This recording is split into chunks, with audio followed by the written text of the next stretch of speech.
Hello everybody and welcome to the Anti-Social Media YouTube channel, home of the playlist called Gammon Box, which you can watch directly after this video if you so wish. And out of all of the high profile gammon in the UK, probably numero uno is Piers Morgan, isn't it? And I'm going to show you a tweet of his now, which was a tweet posted before his controversial tweet and Daily Mail article about Simone Biles. Social media firms must end all anonymous accounts. If you want to spew vile abuse, you should be forced to do so publicly under your genuine identity, not while hiding behind the cloak of billionaire-backed secrecy. Let's see how brave these racist morons are then. Yeah, let's see how brave these racist morons are if they're no longer anonymous. These cowards will probably storm off a breakfast TV show and face no real consequences for their racism. Absolute scumbags. It's quite amazing that Piers Morgan says that people are weak and mental health is a shit excuse for pulling out the Olympics after 18 months of COVID, uncertainty, and after most of the world was depressed.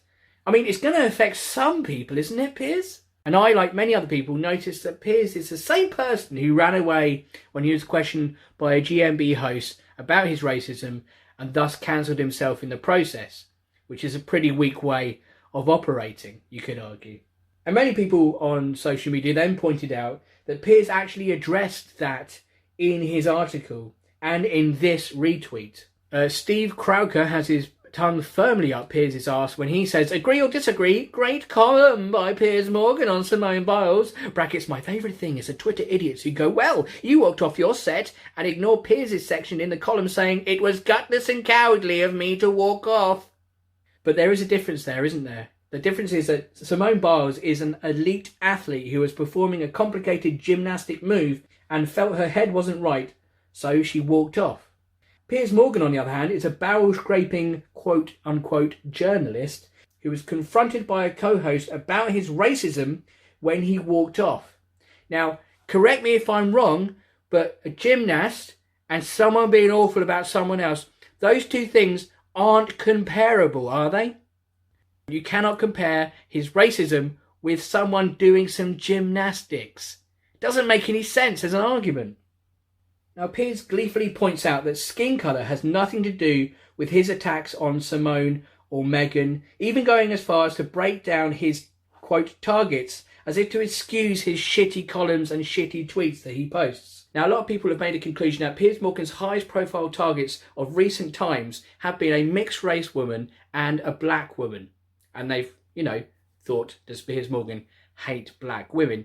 And before we mention and talk about and analyse the race element of his attacks, let's just focus on their gender for now. Does Piers Morgan hate women? Well, sadly, I cannot give you a definitive answer to that question. However, there may be some clues to how Piers Morgan thinks in his own name.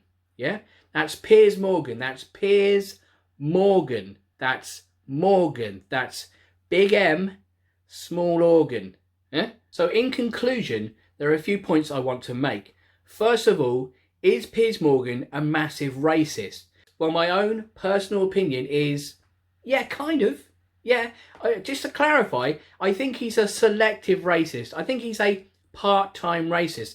Let me clarify those views, okay? We've seen a lot of people over the years, and there'll be a lot more in the future, people who come out and say offensive things for attention and money. It's what the word grift really attaches itself to, these kind of people. At the moment, you've got your Darren Grimes, Lawrence Foxes, and even your Alex Jones is still plugging away in the background, despite him taking the same turn as your Katie Hopkins, your Milo Yiannopoulos, and all those kind of people who are overly offensive and too offensive and go too far and lose all their support and lose all their work and just cry in the background from now on. The difference with Piers Morgan and these other people mentioned is he can straddle both sides of the offensive coin, if you know what I mean. He can be an arsehole on TV but not go too far. Because if you go too far on TV and are actually properly racist about someone like Meghan Markle, what you got to remember is there'll be actual normal people watching TV who probably aren't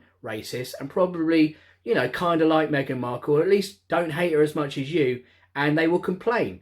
Yeah? Or even better, you'll just flounce off of a TV show, never to be seen again, because you know that your career has ended right there and then, at least on that program in particular, right?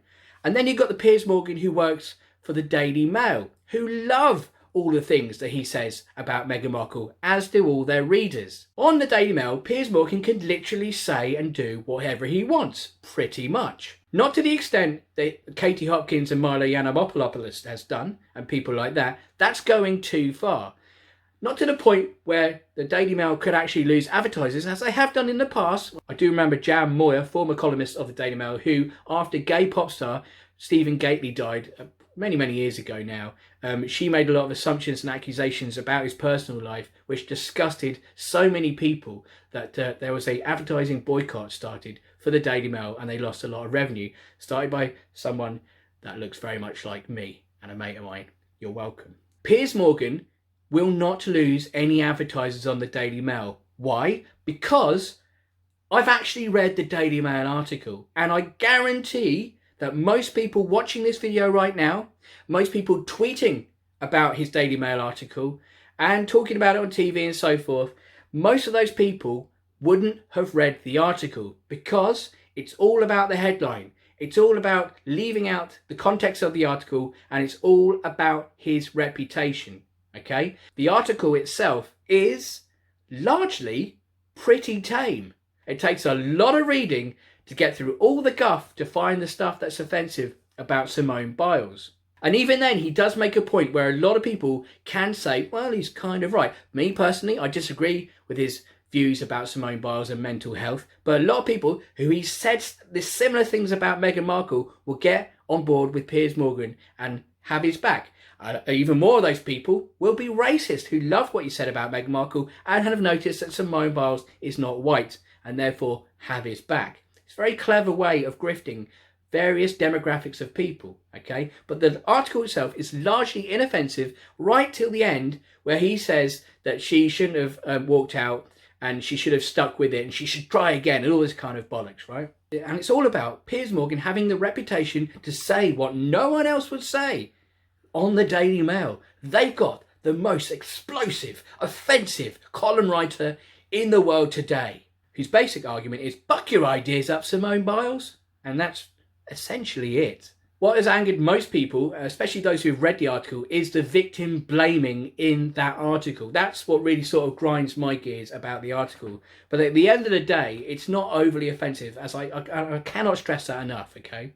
And the thing that people always forget when it comes to offensive column writers and newspaper people is that when you go on the Daily Mail website, you cannot read any of their articles with the ad blocker on. So now, when you go to Daily Mail website, it blocks that article and it shows you how many adverts that are on those pages. And sometimes it's well over 100. I haven't checked right now, but you'll see on your screen me checking directly after recording this bit how many adverts are on the page for Piers Morgan. And that's where the penny should drop for many of you. That's why Piers Morgan can be pretty offensive, and especially in headline form and reputation form for the Daily Mail, because they've got hundreds of adverts that they can fling in your face if you just drop your ad blocker. And some of those adverts may get through your bullshit filter, and you may end up buying something, which makes Piers Morgan even bigger, which makes him even more of a money spinner. It makes him untouchable. So I think you all see my point here. Is Piers Morgan a sexist? Is Piers Morgan a racist? Well, yes and no. As I said earlier, he is for certain publications, but he has learnt on the job that doing it on national TV in confines that aren't quite as gammony as others, then no, he can't be like that.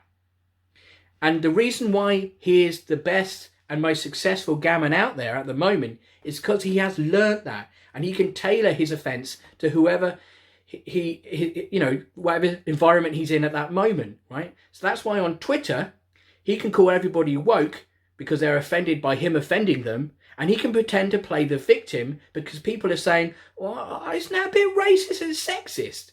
And then he can go, no, look, I'm horrible to all types of people, you know? Because, as I say, in almost every video I make, it's important for people like Piers Morgan, who are up there and are untouchable, to create there's some kind of fictional enemy in order to keep them up there, because people like thinking that he's under attack, right? This is where the whole woke thing comes from. It is completely meaningless, right? I'm tired of saying it, but people keep falling into the trap. As soon as people stop clicking on Piers Morgan article links and stop employing him on TV for being an arsehole, then he has very little career left. He either sticks with Twitter annoying people, or he goes too far on that and is completely unemployable and can just retire early with all the millions of money he's made from being a bit of a prick. Now, to end, I will say that some of you who are fans of the anti-social media YouTube channel know that I made a video a few months ago, about a month before GB News launched, giving you 5 reasons why I thought GB News will probably fail within the first year of its broadcast. And lo and behold, many of those predictions have come true. So I'm going to revisit that video and the points I made in that video and show them to you in a separate video. And spoiler alert, one of those points was that GB News desperately needs a Piers Morgan figure, but as it was known publicly before GB News even launched, they simply cannot afford the likes of Piers Morgan, and that is catastrophic for GB News, because as I've shown, he is able to take his environment and be offensive to a certain degree in that environment without going too far. The people will flock to GB News if Piers Morgan had a show on there, but they can't afford him, and so they did the thing that I said shouldn't happen, because it will end in failure, is employing Nigel Farage. And as you can see from the very first week of his broadcast, he went too far, and it's only a matter of time before the Farage thing is off. He's gone forever, and GB News are therefore left with nobody. They will have to employ really shit people like Lawrence Fox and Darren Grimes, and for a period of time they will believe that they're doing really well, but no one wants to watch that full time. There's a reason why they're guests and not presenters, these type of people. They're no Piers Morgan, they're no Nigel Farage.